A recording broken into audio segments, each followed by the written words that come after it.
Chapter number था 10, page number 112।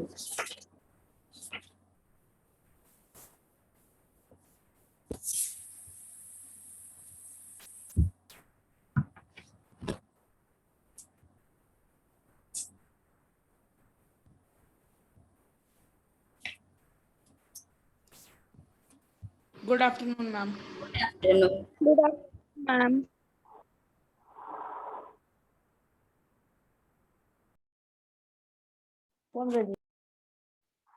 Good afternoon, ma'am.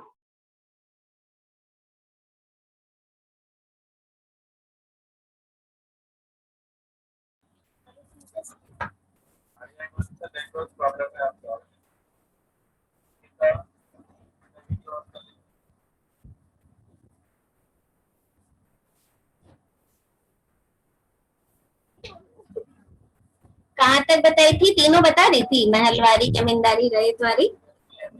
Yes, ma'am. Growth of commercial crops, ma'am आज पढ़ाना है. अच्छा, ठीक ठीक ठीक, चलिए। तो 3 रेवेन्यू सिस्टम, 3 अलग अलग पर्सन उसे इंट्रोड्यूस किए और 3 वो इम्प्लीमेंट अलग अलग स्टेट्स में हुए, ठीक है। और सारे में क्या देखे हम लोग? Rate of tax was very high. At any cost, peasants were the sufferer. Okay? तो ये था लैंड रेवेन्यू सिस्टम। और फिर है, अब है growth of commercial crops. Commercial crops क्या क्या हैं? क्या आप नाम ले सकते हैं? कोई आइडिया किसे कहते हैं कमर्शियल क्रॉप्स? उसे हम कैश क्रॉप भी कहते हैं, जो कि देखो, क्या? cotton, हाँ, ma'am commercial crops like indigo and cotton.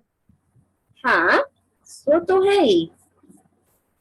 For selling purpose और क्या? Cash money we get with strong footholds in South India, Bengal, Bihar and Orissa.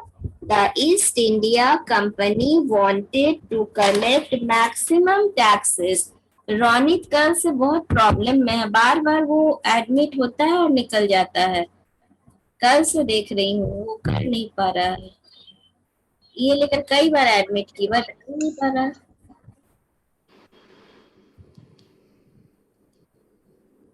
नहीं है रोनित। जब हाँ रोनित, तुम्हारे साथ नेटवर्क प्रॉब्लम हो रहा है क्या बाबू? Yes, ma'am. कल से देख रही हूँ तुम नहीं क्लास कर पा रहे हो, बार बार आते हो, एडमिट होते हो, निकल जाते हो। ठीक है, वीडियो देख लेना बेटा, ठीक ना? अच्छे तो अच्छे बच्चे हो इसलिए बोल रही हूँ, वीडियो देख लीजिएगा, है ना?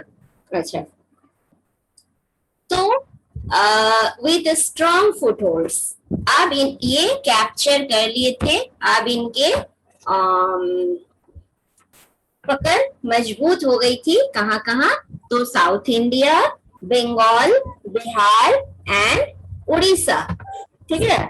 The East India Company wanted to collect maximum taxes to meet military and administrative expenses. Their expenses growing day by day. Divyansh. Their expenses were growing day by day. खर्च उनके बढ़ते जा रहे थे because they were expanding their territories. तो administrative departments भी उनके बढ़ रहे थे, उसमें more and more people were needed to perform all the administrative tasks. तो ये जो लोगों की जरूरत है आर्मी में, एडमिनिस्ट्रेटिव सेटअप में, उन्हें क्या देनी होगी? सैलरी देनी होगी। यानी कि क्या हो रहा है? उनके खर्चे बढ़ रहे थे। किनके? ब्रिटिशर्स के। ओके, तो ये सब वो कहां से पूरा करना चाह रहे थे? by collecting the taxes. By collecting the taxes. And they also wanted to gain maximum profit. ज्यादा से ज्यादा प्रॉफिट पाना चाहते थे. So the company started using coercive methods to procure goods which were in great demand in Europe. तो अब company क्या करने लगी? They forced the peasants to grow only those crops which were in great demand in Europe. वो crops उगाने के लिए मजबूर करने लगे जिनकी यूरोप के देशों में बहुत ज्यादा मांग थी. फिर क्या हुआ? तो इसी क्रम में the agricultural raw material was purchased at very low rates. Agricultural raw material, उनके यहाँ इंडस्ट्रियल रेवोल्यूशन हो चुका था, मशीनों का इन्वेंशन हो चुका था. अब उन मशीनों को क्या चाहिए थी? Raw material. और उनके country cotton, they were not able to grow cotton because of the climate. की क्लाइमेट क्या थी? Hot and. So this colony over India and they buy cotton at a very low cost. Cotton क्या है? Raw material. किस चीज के लिए? उनकी इंडस्ट्री के लिए ये रॉ मटेरियल था जो कि बहुत ही सस्ते दामों में वे खरीद लेते थे. And sent it to England and made machine made cloth and sell it at a high price. They flooded the Indian market with their machine made clothes. ये कहानी आप थोड़े पहले भी सुन चुके हो मेरे मुंह से और दोबारा रिपीट कर दी. इस तरह से क्या करते थे? तो उन्हीं क्रॉप्स को करवाते थे जिसकी यूरोप में डिमांड हुआ करती थी.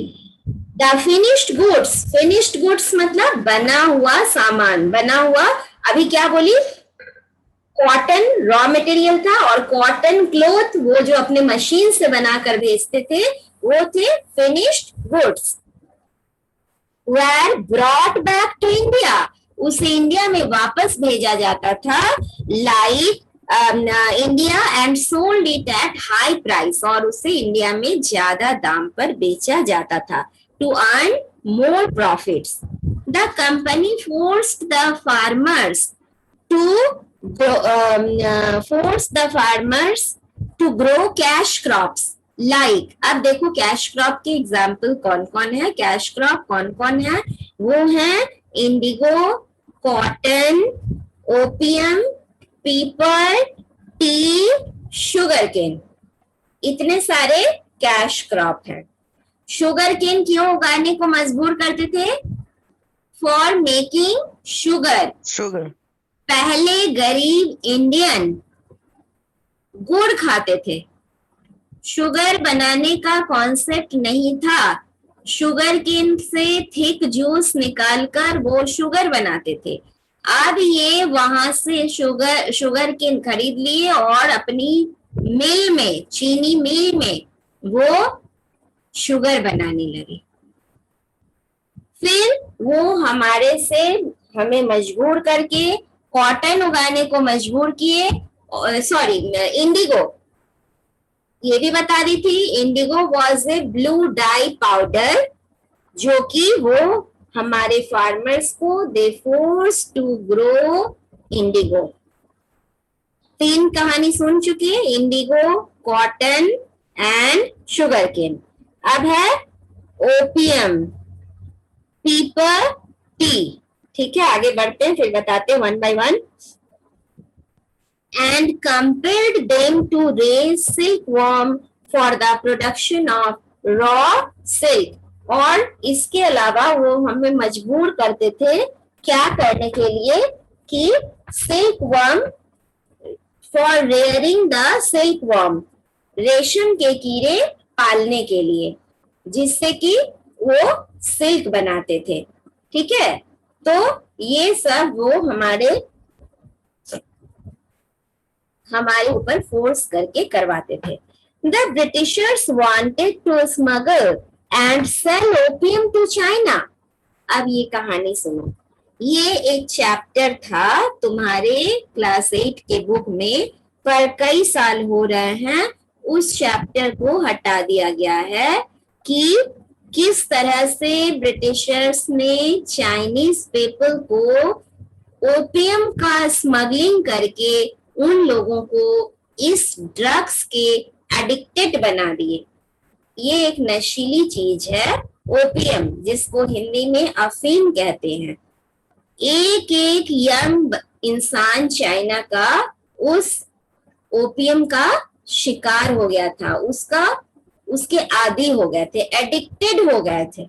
ये लोग स्मगल करके छुप छुप छुप के चाइना में ओपियम पहुंचाते थे, और वहां के लोग जो एडिक्टेड हो जाएगा उसे तो खरीदना ही पड़ेगा, अदरवाइज उनके शरीर में बहुत प्रॉब्लम होने लगते हैं, तो वो खरीदते थे।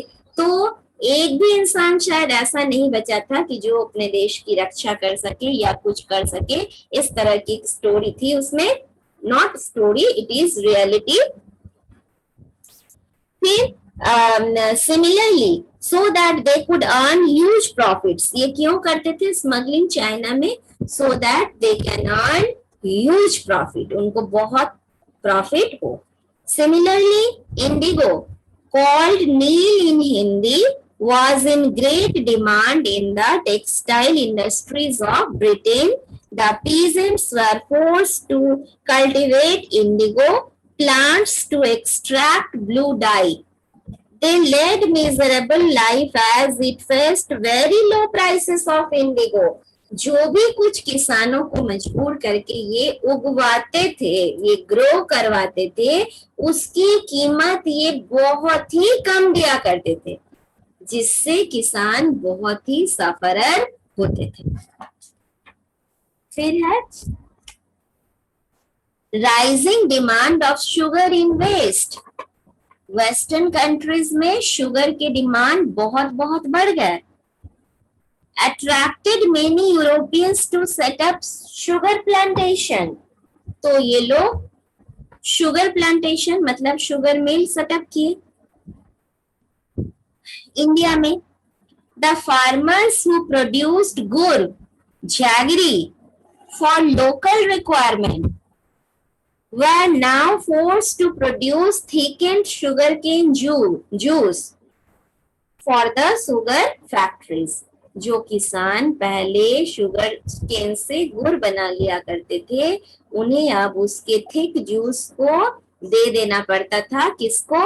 तो अंग्रेजों को। क्या करने के लिए? वो वहां से उससे चीनी बनाते थे, वो भी बड़े लो प्राइस में। The British industries flourished at the cost of Indian industries. British industry survive कैसे कर रही थी? हमारे सहयोग से। हम ही उगा रहे हैं और हम ही से कम दाम पर ये खरीद कर और ह्यूज प्रॉफिट वो कमा रहे थे। अब देखो कमर्शियल क्रॉप्स के ये चार्ट दिए हुए हैं, क्या क्या है। ओपियम है जो कि कहाँ पे कल्टीवेट किया जाता है? बंगाल, बिहार एंड पंजाब में। फिर इंडिगो कहाँ किया जाता था? बिहार और बंगाल में। कॉटन कहाँ किया जाता था? Gujarat, Maharashtra and Madhya Pradesh. Tea, Assam, west Bengal and south India. Pepper, Kerala, Karnataka, Tamil Nadu, Andaman and Nicobar island and Puducherry. और sugar cane, Maharashtra, Karnataka, Tamil Nadu, Andhra Pradesh, Gujarat, Punjab, Haryana. Condition of the farmers. अब फार्मर की कंडीशन कैसे थे? Already suffering from natural calamities. क्या कोई बता सकता है नेचुरल कैलेमिटीज का मीनिंग?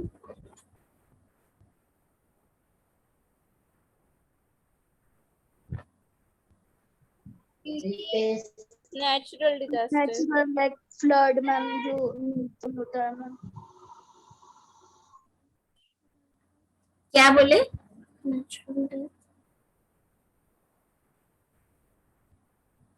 सुनी नहीं, क्या बोले?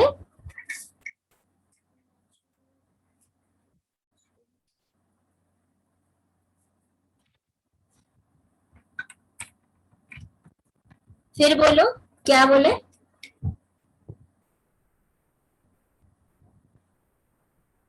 नेचुरल कैलेमिटी का मीनिंग क्या बताए?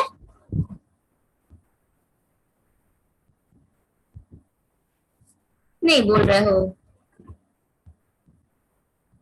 Natural disaster. ना, नेचुरल डेथ नहीं। नेचुरल कैलेमिटी जो प्राकृतिक विपदाएं हैं, जैसे डिजास्टर। यस डिजास्टर, जैसे earthquake, flood, tsunami, storm, cyclone, ये सब नेचुरल कैलेमिटी कहे जाते हैं। ठीक है, तो already suffering from natural calamities like flood, drought, सूखा, famine, अकाल, Indian farmers were further overburdened with high taxes. इन पे बहुत ज्यादा टैक्स का भी बर्डन था। Repayment of loans, debts and high rate of interest, कर्ज जो लेते थे उसका बोझ था, इंटरेस्ट रेट बहुत ज्यादा थे। They were leading in life of misery, poverty and frustration. तो ये किसान और ये आम आदमी बहुत ही गरीबी में दिन पार कर रहे थे और फ्रस्ट्रेटेड भी थे, दुखी थे। As a result, many peasants who failed to pay the land revenue lost their land and became landless laborers. इसी समय जो किसान लगान देने से चूक गए, नहीं दे पाए, कोई भी रीजन हो, वो अपने जमीन से भी हाथ धो बैठे। They were forced to work at very low wages. वही बात, उनको फोर्स किया जाता था कि बहुत कम मजदूरी पे वो काम करे। Revolt by farmers, फार्मर का रिवोल्ट हुआ।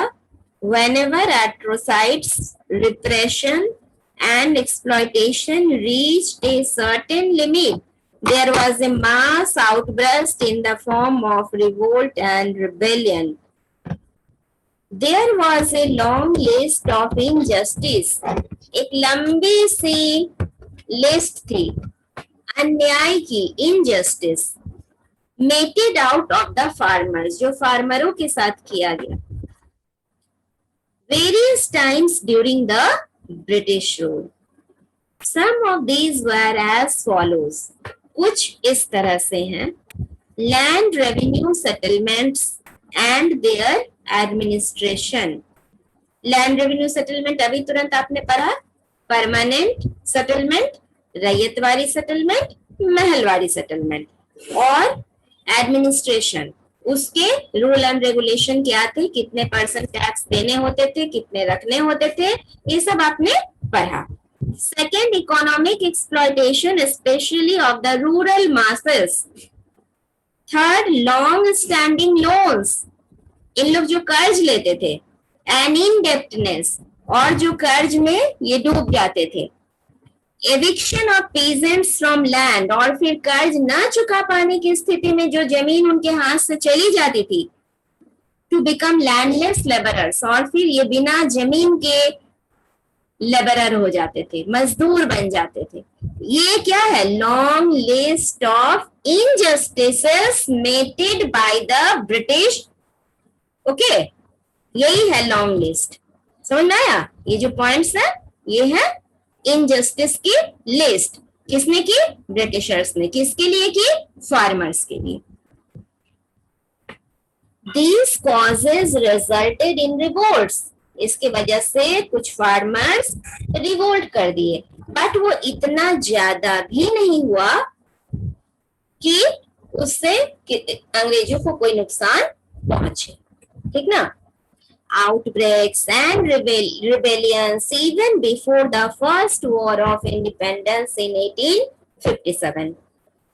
It was only in 1930 that the organization of Kisan Sabhas started supporting the cause of the peasants. 1930 में एक किसानों ने अपना ऑर्गेनाइजेशन बनाया, that was known as किसान सभा. अब है कहानी colonialism and tribal societies. Tribals के साथ इन लोगों ने क्या अत्याचार किए, सो अब इस पेज में पढ़ेंगे. पहले ही बताई थी ट्राइबल्स लोग क्या होते थे, तो वो उनका घर क्या था, उनका घर उनके जंगल थे, वो जंगल में रहते थे, ठीक ना. The profitable exploitation of peasants made the British greedier. अब वो they became more and more greedy because they were earning more and more profit. ये प्रॉफिट का सिलसिला कहाँ से शुरू हुआ था, बंगाल से शुरू हुआ था, 24 परगना की रेवेन्यू से, है ना. फिर इस तरह के घटनाएं घटते गए, 1 by 1 स्टेट कैप्चर होते गए, वहां पर से वो टैक्स उनको मिलता गया. फिर ये और एक्सप्लॉयटेशन के क्रम में ये 3 सेटलमेंट भी स्टार्ट कर दिए, permanent settlement, ryotwari settlement, mahalwari settlement. फिर इनका ये एक्सप्लॉयटेशन भी होता रहा कि they force the farmer to grow those crops only which were in great demand in Europe. So in this way they were earning huge profit. Their next target was, अब उन्होंने जंगली ट्राइबल्स को तक नहीं छोड़ा. Their next target was the tribals of India who lived in deep forest. वो जंगलों में रहते थे. And lead a life of self-sufficiency. वो किसी पर डिपेंडेंट नहीं थे, सेल्फ सफिशिएंट थे. जंगल उनका घर था, जंगल में वो लकड़ी काटते, लकड़ी का वो बिजनेस करते थे, लॉग बेचते थे, वो रेशम के कीड़े पालते थे और रेशम दे मेड सिल्क. और क्या करते थे, वो वहां से जो भी कलेक्ट करते थे प्रोडक्ट फ्रॉम द फॉरेस्ट, उसको बेचना, उससे कुछ बनाना. लेकिन अब अंग्रेजों ने क्या किया, they declared forest as a state property. जंगल को स्टेट का प्रॉपर्टी बता दिया. अगर तुम जिस घर में रह रहे हो उसे मैं बता दूं कि वो मेरी प्रॉपर्टी है, तो तुम कैसे रहोगे. मैं तो उसको दखल कर, वो किसी के घर पर कोई दखल नहीं कर सकता है. एक एग्जाम्पल दे रही हूँ, क्योंकि पावर किसके पास है, अभी अंग्रेजों के पास था. एडमिनिस्ट्रेशन किसकी थी, अभी अंग्रेजों की थी. वो कोई आम इंसान नहीं थे. अभी जो मैंने एग्जांपल दिया कि मैं अगर तुम्हारे घर पर को डिक्लेयर कर दूं कि मेरी प्रॉपर्टी है, मैं अभी कोई आम इंसान नहीं हूँ. मान लो कि मेरे पास पावर है, मेरा ही एडमिनिस्ट्रेशन है, तब तो तुम मुश्किल में पड़ जाओगे. वही बात उस समय थी. तो जैसे जंगल को डिक्लेयर कर दिया तो वो क्या हो गया, they became landless, they became jobless, they became homeless. वो बेघर हो गए, बेरोजगार हो गए. लैंडलेस, जॉबलेस एंड होमलेस, ठीक ना. Their traditional economy was built around forest. They firmly believed that the forest belonged to them and they belong to the forest. उनकी ये अटूट विश्वास थी कि forest belong to them and they belong to forest. Forest उनके लिए है और वो फॉरेस्ट के लिए हैं, मतलब कि एक दूसरे के लिए बने हैं. लेकिन ये उनका भ्रम दूर हो गया. Most tribals like the Khonds of Orissa. अब ये खोंड क्या है, ये एक ट्राइबल का नाम है. एक नजर आप पेज 117 के मैप वर्क पर डाल लीजिए. यहाँ पे ट्राइबल्स ऑफ इंडिया के दिखाए गए हैं कि किस कहां पर कौन ट्राइबल्स पाए जाते हैं. उड़ीसा में देखो खोंड पाए जाते हैं. उड़ीसा में खोंड, छोटा नागपुर और बंगाल में, वेस्ट बंगाल में संथाल, छोटा नागपुर में मुंडा, असम में खासी, मणिपुर में कुकी और जम्मू एंड कश्मीर में वन गुज्जर और हिमाचल प्रदेश में गड्डी। तो इतने सारे ट्राइबल्स थे, खोंड्स, संथाल्स, मुंडा, कुकी, खासी, गड्डी and one Gujjar, or they lived in different places. तो impact तो अब क्या हुआ? The most tribals like the Khonds of Orissa practiced shifting cultivation. ये लोग अभी भी shifting cultivation करते थे. Many tribal groups like one Gujjar of the Himalaya, Gaddi of Kulu, lived by herding and rearing animals. ये लोग क्या करते थे? जानवर पालते थे, ठीक है? Amongst the Munda of Chota Nagpur, the land belonged to the clan as a whole and all members had equal rights of the land. छोटा नागपुर ये लोग बहुत ही सिस्टमेटिक तरीके से रहते थे। देखो छोटा नागपुर के मुंडा, ये लोग क्या था, जमीन पर एक एक पर्सन का अधिकार था। ये नहीं था कि कुछ रिच हैं और कुछ बेघर हैं, उनके पास जमीन ही नहीं है। नो, पूरी जमीन पर सबका इक्वल राइट्स थे।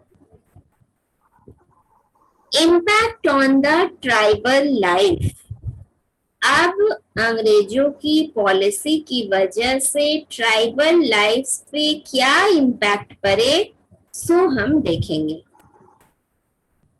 Almost every tribe had a tribal chief. सभी ट्राइबल की एक मुखिया हुआ करता था, chief. But under the British rule, the chief lost all the power. अब तो इस मुखिया का भी पावर खो गया। And were forced to follow the laws made by the British officers in India. अब बेचारे मुखिया को भी अंग्रेजों के बनाए कानून को मानना पड़ा।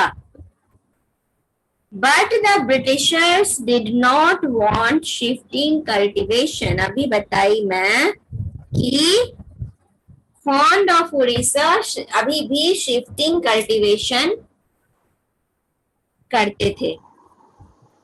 अंग्रेज ऐसा नहीं चाहते थे। It was difficult to control the movement of tribals, but the tribals wanted to continue shifting cultivation. Tribal को shifting cultivation ही continue रखना था।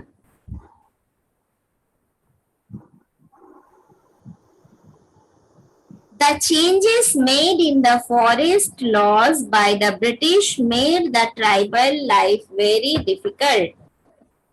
Most of the forests were declared as state property, especially the reserved forest which produces timber. क्या अभी तो बताइए कि जंगल को state property declare किया गया और रिजर्व फॉरेस्ट जहां पर कि टिम्बर तो क्या होते हैं, बहुत एक्सपेंसिव, जिसको बेचने से फर्नीचर वगैरह बनाया जाता, तो वो इन लोग रिजर्व फॉरेस्ट को भी स्टेट प्रॉपर्टी डिक्लेयर कर दिए। Many tribals had to move to other areas in search of, अब उनको क्या करना पड़ा, जब घर ही चला गया, जब उनका काम भी छिन गया, जब उनका जंगल छिन गया, तो उनको he had to move to other place in search of job और livelihood, जीविकोपार्जन के लिए दूसरे जगह पर उनको जाना पड़ गया।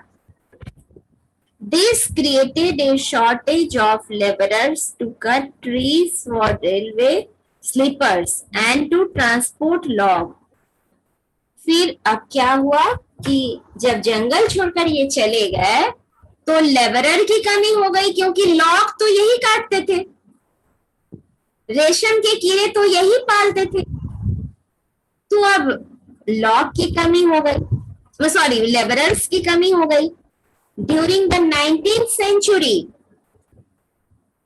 when the demand for the forest produce increased, जब फॉरेस्ट प्रोडक्ट बढ़ने की मांग बढ़ने लगी तो क्या हुआ? The traders and the money lenders took advantage of the situation. उस समय कुछ मनी लेंडर और कुछ ट्रेडर इस सिचुएशन का फायदा उठाए. They went to the tribals. वे जाकर ट्राइबल्स को बोले कि मैं तुम्हें इतना पैसा दूंगा, तुम मेरे लिए ये काम कर दो. और वो क्या करेगा, खाने को पैसा नहीं है, तो वो एक्सेप्ट कर लेता था. They also asked them to work for wages. Wages मतलब मजदूरी. It led to further misery of tribals. Let us take the case of the Santhals of Hazaribagh, Jharkhand and West Bengal, who shared silkworms for the production of cocoons. अब हम एक case देखते हैं कि वो क्या किए, किस तरह से एक्सप्लॉयटेशन किए. उन लोगों ने, ये हजारीबाग के संथाल के पास गया जो लोग की सिल्कवर्म पालते थे. दे रेयर्ड द सिल्कवर्म. वो उनको कहे कि हमको कुकून चाहिए, व्हेन द क्योंकि सिल्क का डिमांड बढ़ रहा था. तो traders, there agent and many middleman, बिचौलिए, मिडिलमैन मीन्स जो ब्रोकर होते हैं, broker, approached the growers. They gave them cash loans. वो उनको कैश पैसा दे दिए कि ये लो कर्ज के रूप में, इससे तुम सिल्क वर्म रेयर करके हमें दो. एंड कलेक्टेड कुकून्स, और उनसे कुकून कलेक्ट कर लिए. यू विल बी सरप्राइज, तुम आश्चर्य हो जाओगे कि वे क्या किए. मात्र 3 रुपया दिए. 1000 कुकून लेकर, उस जमाने में 3 रुपए का बहुत कीमत था. ठीक है, ये अलग बात है कि बहुत कम पैसा दिए.